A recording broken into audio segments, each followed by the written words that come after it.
I didn't find out about his affair because I was suspicious. I found out because I trusted him. That's the part people don't understand. It was a Sunday morning, quiet, normal. He was in the shower and his phone started ringing on the nightstand. I wasn't planning to look. I never did. But the screen lit up with a name I didn't recognize and a message that made my stomach drop. It meant, "I miss waking up with you." I stood there frozen, the phone buzzing in my hand like it was alive. When he walked out of the bathroom, towel around his waist, he saw my face and immediately knew. "Give me the phone," he said softly. That softness made me angry. "Who is she?" I asked. He didn't answer right away. That pause told me everything. "It didn't mean anything," he said finally. "It just happened." We had been together for 9 years, married for 6. We had a house, shared accounts, shared friends, shared plans for kids we kept postponing. And suddenly, I was standing in our bedroom, realizing I didn't know the man in front of me at all. I screamed. I cried. I begged. He apologized. He promised. He swore it was over. And for a moment, I believed him. That was my second mistake. Over the next weeks, I noticed the changes, the late nights, the sudden work trips, the way he guarded his phone like it held his heartbeat. So this time, I didn't confront him. I watched. I learned her name, Melissa. I learned where she worked. I learned that she knew he was married. And I learned something else, too. He wasn't just cheating on me. He was lying to everyone. To his parents, to our friends, to the people who trusted him. And slowly, my heartbreak turned into something colder, clearer.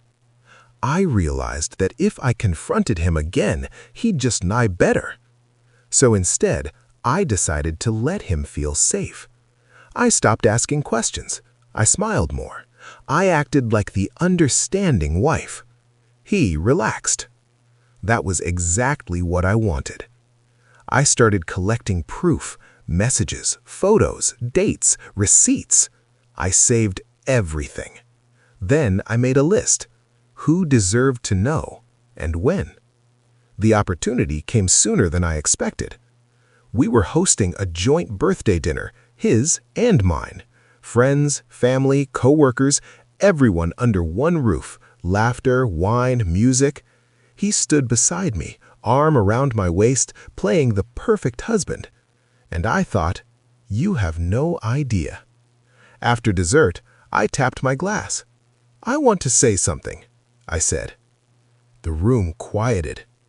"I want to thank my husband," I continued, smiling, "for teaching me the value of honesty."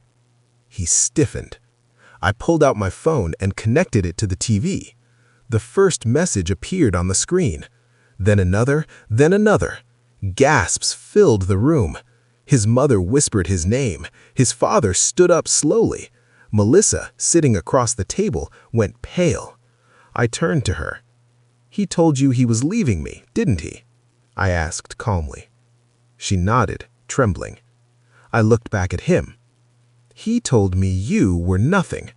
Funny how lies work both ways." He tried to speak. I didn't let him. "For months, I watched you betray me," I said. "Tonight, I'm just returning the favor with the truth." I walked out of the room while chaos exploded behind me. The aftermath was brutal. He lost friends. His parents stopped speaking to him. Melissa left him when she realized the man she fell for didn't exist. The divorce was fast. I kept the house.